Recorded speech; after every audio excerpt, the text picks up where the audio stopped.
Good evening dear students, आपका स्वागत है आपके अपने यूट्यूब चैनल पे। सो गाइस, आज की वीडियो में हम करने वाले हैं वेक्टर अलजेब्रा। क्लास 12 का चैप्टर है ये और ये इसका फर्स्ट पार्ट है। सो चलिए वीडियो को शुरू करते हैं और अगर ये वीडियो अच्छी लगे तो लाइक और शेयर कीजिएगा। So let's get started the video. Vector algebra, ठीक है जी। तो वेक्टर पे आते हैं। वेक्टर क्या होता है? क्वांटिटीज आप लोगों ने 11th क्लास में पढ़ा होगा। Physical scalar quantities and vector quantities आप लोगों ने स्केलर क्वांटिटीज और वेक्टर क्वांटिटीज के बारे में पढ़ा होगा। पहले हम स्केलर और वेक्टर क्वांटिटीज क्या होती हैं उसके ऊपर बात करते हैं। स्केलर क्वांटिटीज क्या होती हैं? वो वाली क्वांटिटीज जिसमें सिर्फ आपको मैग्नीट्यूड दिया होता है। क्या दिया होता है? मैग्नीट्यूड दिया होता है। नो डायरेक्शन, इसमें डायरेक्शन नहीं दी होती, इसमें आपको डायरेक्शन नहीं दी होती।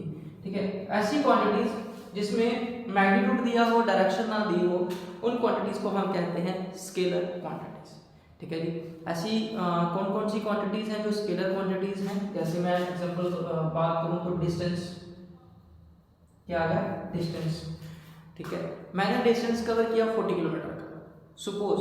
तो अगर मैं 40 किलोमीटर का डिस्टेंस कवर करता हूँ, इसमें मैग्नीट्यूड तो दे दिया कि 40 किलोमीटर का मैंने डिस्टेंस जो है वो कवर किया है, बट किस डायरेक्शन में वो नहीं पता।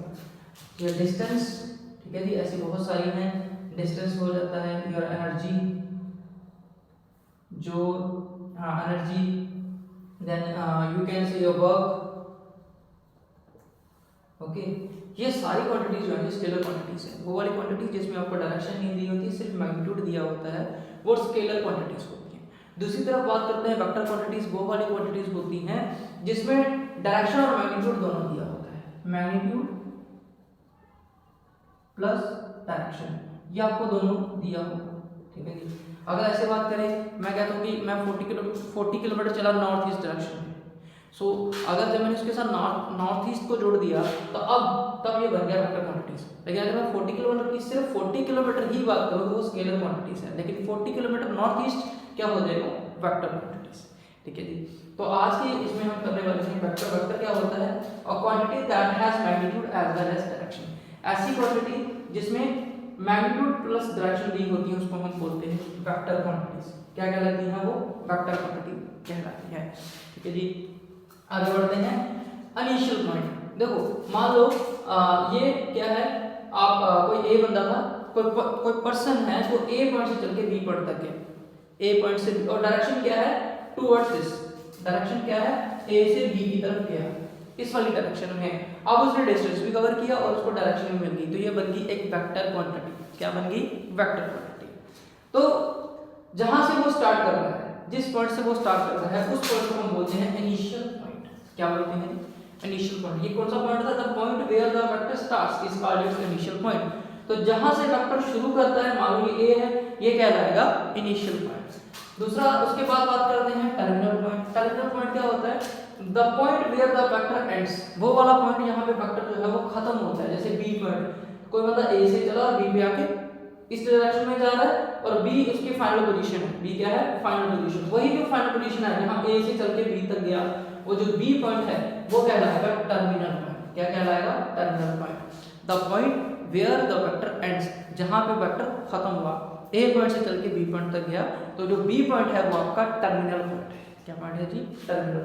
तो मान लेते हैं हमने इसको ऐसे वेक्टर के फॉर्म में लिखा है, दिस इज अ वेक्टर। ये जो है ये डायरेक्शन बताता है, दिस इज ए वेक्टर, और जो वेक्टर है ये ए की डायरेक्शन बताता है कि कौन सी डायरेक्शन में वो है। आगे चलते हैं। मैग्नीट्यूड बहुत इंपॉर्टेंट टर्म है मैग्नीट्यूड, क्योंकि अभी तक हमने कहा कि मैग्नीट्यूड गिवन होगा। तो मैग्नीट्यूड क्या होता है? Distance between initial and the terminal point है। टर्मिनल पॉइंट ए से बी तक कितना चल के गया, उसी को हम उसका मैग्नीट्यूड बोलेंगे। ठीक है जी। मान लो ए यहां से चला 4 किलोमीटर चल के जाता है, ठीक है जी। तो 4 किलोमीटर जो है इसमें क्या रहेगा? मैग्नीट्यूड रहेगा। Distance between initial and the terminal points of a vector is called the magnitude. Magnitude भी बोल सकते हैं यहाँ फिर, और लेंथ ऑफ द वेक्टर, उसको हम लेंथ ऑफ द वेक्टर भी बोल सकते हैं। डिनोटेड एज, इस तरीके से लिखा जाता है, इसको इस तरीके से लिखा जाता है, मॉड ऑफ ए बी या मॉड ऑफ ए, और सिंपली यू कैन राइट ए। आप इसको मॉड ऑफ ए भी ले सकते हो, मॉड ऑफ ए भी ले सकते हो, ए वेक्टर, और यू कैन सिंपली राइट ए। ये जो एरो है, the arrow indicates the direction of the vector. Arrow जो है ये वेक्टर की डायरेक्शन बताता है कि कोई भी वेक्टर जो है कोई चीज जो है वो किस डायरेक्शन में जा रही है। ठीक है जी।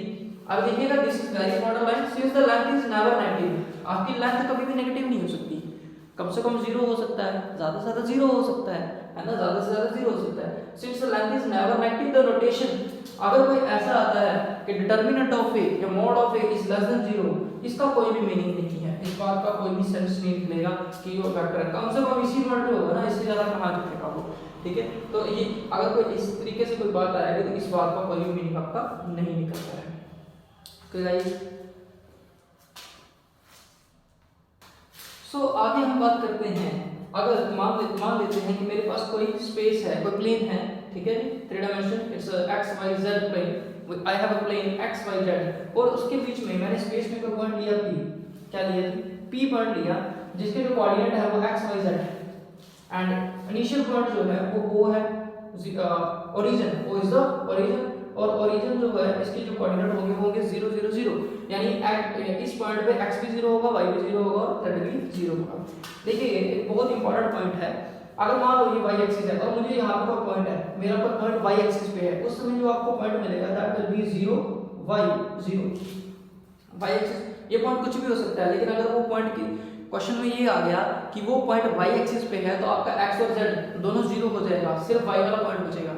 ठीक है, बहुत सिंपल सी बात है, अगर कोई चीज सिर्फ y एक्सिस पे है तो यहाँ पे x और z कहाँ है, इस लाइन के ऊपर x और z की कोई भी वैल्यू नहीं है, इसीलिए x और z जो है वो 0 रहेंगे।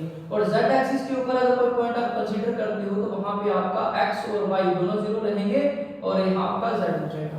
और अगर आप x एक्सिस के ऊपर कंसीडर करते हो तो x 0 0 ये आपके कोऑर्डिनेट रहेंगे अगर आपको एक्सिस के ऊपर दिए होंगे। क्वेश्चन में अगर ये लिखा है कि a is any point on x axis, so automatically you have to choose x 0 0। अगर y एक्सिस पे कोई b पॉइंट दिया है तो 0 y 0 हो जाएगा, अगर z एक्सिस पे दिया 0 0 z हो जाएगा। ठीक है जी, अभी हम बात करते हैं कि मैंने कोई स्पेस के अंदर p पॉइंट लिया जिसकी जो कि ओरिजिन से p तक, ठीक है, और मुझे इसका मॉड निकालना है, मुझे इसकी वैल्यू निकालनी है, मुझे इसका मैग्नीट्यूड निकालना है, तो मैं किस तरीके से इसका मैग्नीट्यूड निकाल सकता हूं? I will use the distance formula. क्या यूज करूंगा? Distance formula. क्लास 10 का जो कांसेप्ट है 3 डायमेंशन में, उसमें हमने पढ़ा हुआ है, कोऑर्डिनेट ज्योमेट्री में हमने पढ़ा है आपका डिस्टेंस फार्मूला, तो वहीं से करेंगे हम। किस तरीके से होता है, ये आपका x1 हो जाएगा, ये y1 और z1, और ये आपका x2 y2 और z2। डिस्टेंस फार्मूला क्या होता है? डिस्टेंस फार्मूला वो क्या कहता है? वो कहता है रूट x2 माइनस x1 का square plus y2 minus y1 का square plus z2 minus z1 का स्क्वायर करेंगे, ये आपको मिल जाएगा। यही फार्मूला हम यहाँ लगाएंगे, देखिए किस तरीके से होगा, किस तरीके से क्या निकलेगा OP, और इसको हम ऐसे लिखते हैं। ठीक है, तो रूट x2 क्या है, x में से माइनस करेंगे 0 0 का स्क्वायर, y2 क्या है, y में से माइनस करेंगे 0 प्लस z माइनस 0 का होल स्क्वायर। तो क्या देखने को मिला, x square plus y square plus z square. और जो OP ये है, क्योंकि OP क्या है, r वेक्टर है, तो मैं इसको ऐसे भी लिख सकता हूँ, r सिंपली मैं इसको ऐसे भी लिख सकता हूँ।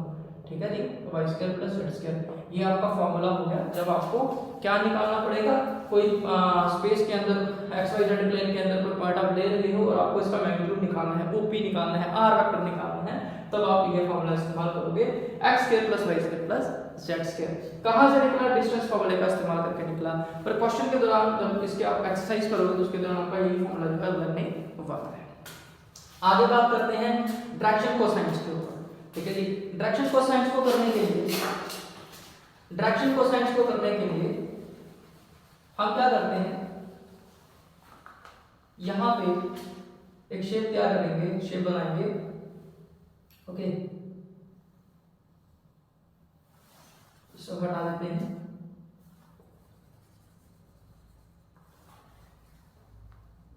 We will draw this shape in the quadrant form। ठीक है जी, और वैसे ही यहां से इसको मिला देंगे, यहां से इसको मिला देंगे।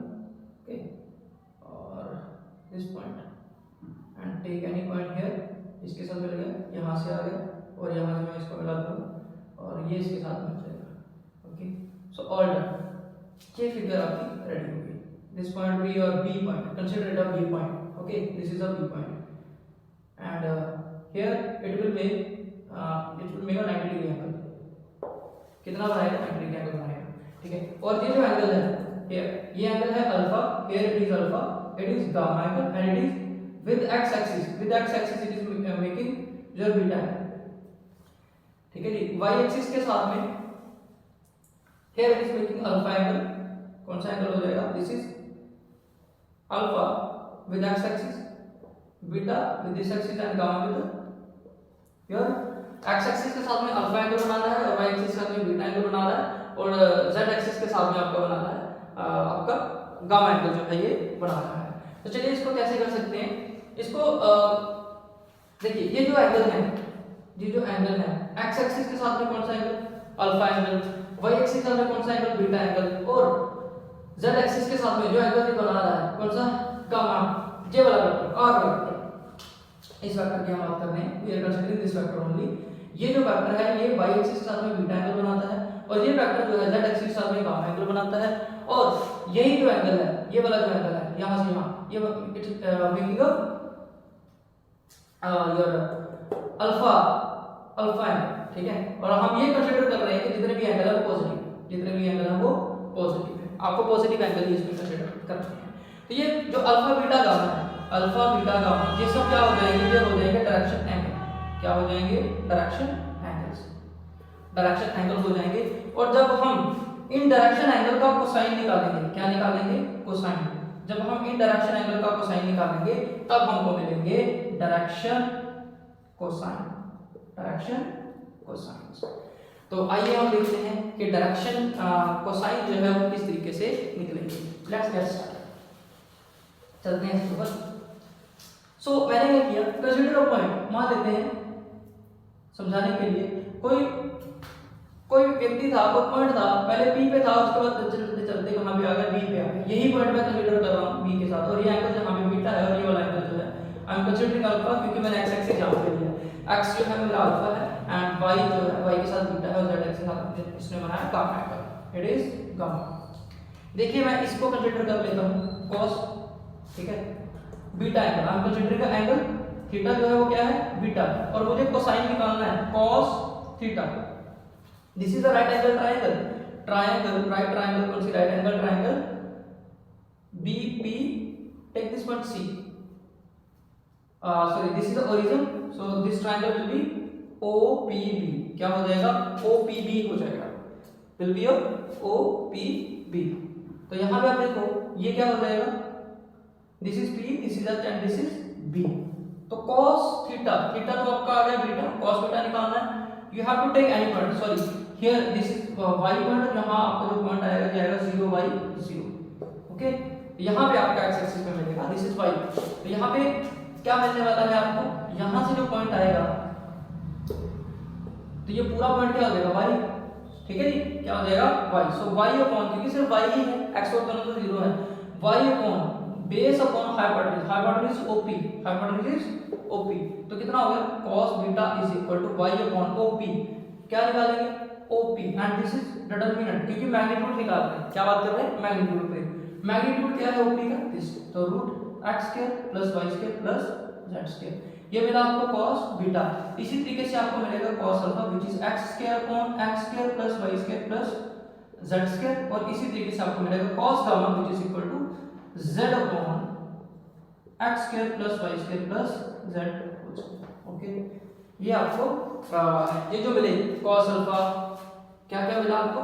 cos alpha which is equal to, cos alpha की बात करें x upon root x square plus y square plus z square. इसको हम L भी लिखते हैं।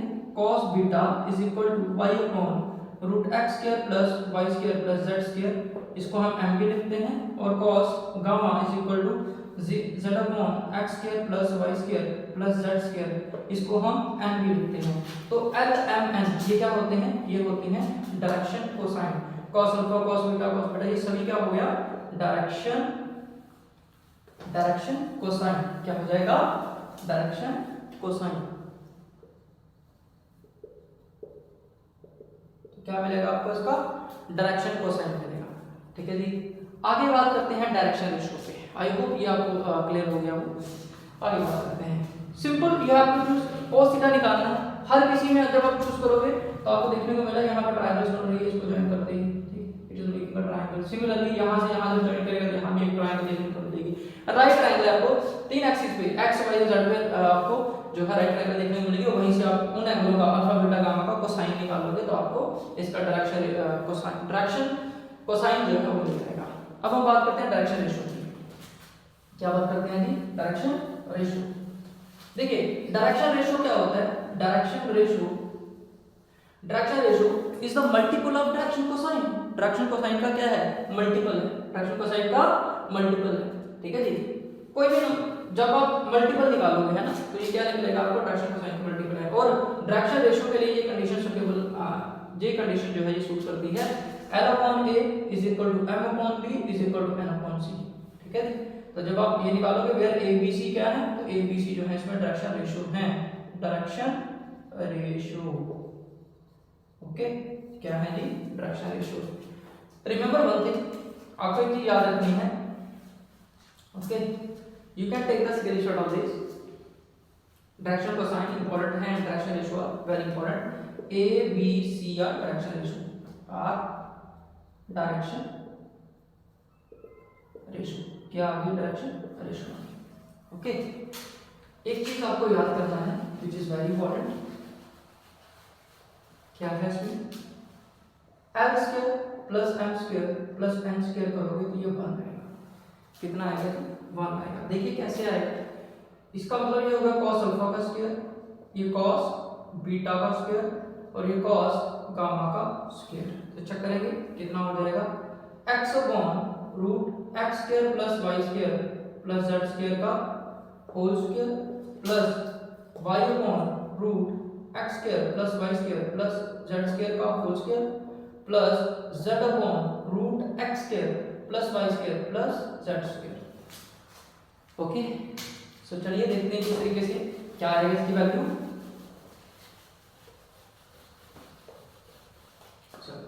तो ये हो जाएगा x स्क्वायर अपॉन, नीचे स्क्वायर और रूट कैंसिल हो जाएगा तो यही बचेगा, ऊपर प्लस y स्क्वायर और नीचे x square plus y square plus z square. इसको हटा देंगे तो z square upon x square plus y square plus z का स्क्वायर। तो आप एक बार लिख लीजिए पूरा, एलसीएम सेम है तो हम इसको एक ही बार लिखेंगे। आगे देखिए x square plus y square plus z square हो जाएगा, ये आपस में कटेगा, आपको मिलेगा 1। क्या मिलेगा? 1। So you can say your L square plus M square plus N square is equal to 1। But जो डायरेक्शन जो है डायरेक्शन रेशियो इन सबको प्लस करके 1 के बराबर नहीं है, ओके। सो चलिए आगे बात करते हैं। आपके डायरेक्शन कोसाइन हो चुका है, डायरेक्शन रेशियो हो चुका है, ठीक है जी। अब आता है आपका types of vector. Types of vector हम बात कर रहे थे, तो टाइप्स ऑफ वेक्टर की हम बात करें तो सबसे पहला आता है आपके पास जीरो वेक्टर। जीरो वेक्टर वो वेक्टर होता है जिसका इनिशियल और टर्मिनल पॉइंट दोनों सेम होते हैं, या फिर कह सकते हो उसका मैग्नीट्यूड जो है वो जीरो होता है। मान लो ऐसा कोई वेक्टर, ठीक है, ये take any vector I am taking और हियर इज अ पॉइंट। ये जो वेक्टर होगा दिस पॉइंट, इसको हम लिखेंगे this is known as zero vector. आप इसको ऐसे भी ले सकते हो ए वेक्टर और you can say B vector. ये वास्तव में जीरो ही है क्योंकि बी से भी गया, ए से ए गया तो वहीं पे रहा, ठीक है। और simply you can write as zero vector. दूसरी बात करें यूनिट वेक्टर की। यूनिट वेक्टर वो वेक्टर होता है जिसका मैग्नीट्यूड 1 होता है, जिसका मैग्नीट्यूड 1 होता है उसको हम लिखते हैं ए कैप। अगर बी वेक्टर होगा तो बी कैप, ठीक है जी। फिर आता है कोइनिशियल वेक्टर। नाम में ही है कोइनिशियल, मतलब इसका इनिशियल पॉइंट जो है वो सेम होंगे। टू और मोर वेक्टर्स कॉल्ड कोइनिशियल वेक्टर्स क्या बोलेंगे? कोइनिशियल वेक्टर बोलेंगे if initial point is same. अगर दोनों का इनिशियल पॉइंट क्या होगा? सेम। मान लो इस तरीके से है, ठीक है जी, इनिशियल पॉइंट और ये ए पे है, ये बी पे है, consider A vector and this is the B vector. अगर इनिशियल पॉइंट सेम होगा तो आपको मिलेंगे कोइनिशियल वेक्टर। बात करेंगे कोलिनियर वेक्टर। दो और दो से ज्यादा वेक्टर्स को हम कहेंगे कि वो कोलिनियर हैं कब? If they are parallel to the same line, वो किसी सेम लाइन के पैरेलल हैं irrespective of their magnitude and direction. उनकी मैग्नीट्यूड और डायरेक्शन क्या है इससे मतलब नहीं है, मतलब सिर्फ ये है कि वो जो सेम लाइन के पैरेलल है या नहीं है, तभी आप उसको बोलेंगे वो कोलिनियर वेक्टर है। आगे बात करते हैं इक्वल वेक्टर। दो या दो से ज़्यादा वेक्टर को हम तभी इक्वल वेक्टर बोलेंगे अगर इसकी डायरेक्शन भी सेम हो, उसका मैग्नीट्यूड भी सेम हो। डायरेक्शन और मैग्नीट्यूड दोनों सेम होना चाहिए, ठीक है जी। आगे बात करते हैं नेगेटिव वेक्टर। जैसे इसकी एग्जांपल देखो, मान लो इस तरीके से कोई वेक्टर है, ठीक है, कंसीडर ए वेक्टर और इधर कोई बी वेक्टर है, डायरेक्शन भी इस साइड है और मैग्नीट्यूड भी मान लो इसका 2 यूनिट है, इसका भी 2 यूनिट होना चाहिए कंपल्सरी। नेगेटिव वेक्टर में सेम मैग्नीट्यूड सेम ही है बट डायरेक्शन अपोजिट है। मान लो है जैसे ए वेक्टर है, ये 2 किलोमीटर में है इस साइड और ये वाला वेक्टर इस 2 किलोमीटर ही 2 यूनिट कंसीडर कर लो, इधर भी 2 यूनिट कंसीडर कर लो, तो इधर भी 2 यूनिट है बट इसकी डायरेक्शन जो है वो अपोजिट है। तो ऐसे वेक्टर को मैं लिखूंगा a = -a, ठीक है जी। अगर इसको b मानते हैं तो -b हो जाएगा, ओके। और अगर डायरेक्शन a b है, इस तरीके से है a b और ये भी a b है, तो आप इसको लिखोगे b a = -ab। इसकी डायरेक्शन तो b है, तो b a किसके बराबर हो जाएगा, a b का अपोजिट। तो इसको हम इस प्रकार लिखेंगे, ठीक है जी। सो आज की वीडियो में इतना ही। वेक्टर का ये पार्ट 1 आपको कैसा लगा कमेंट करके जरूर बताइएगा, समझ में आया या कहीं कुछ भी क्वेरीज होगी आप कमेंट करके जरूर बताइए और अपने दोस्तों में इसको शेयर कीजिए और चैनल को सब्सक्राइब कर दीजिए। थैंक यू वेरी मच, मिलते हैं इसके नेक्स्ट पार्ट में। जय हिंद।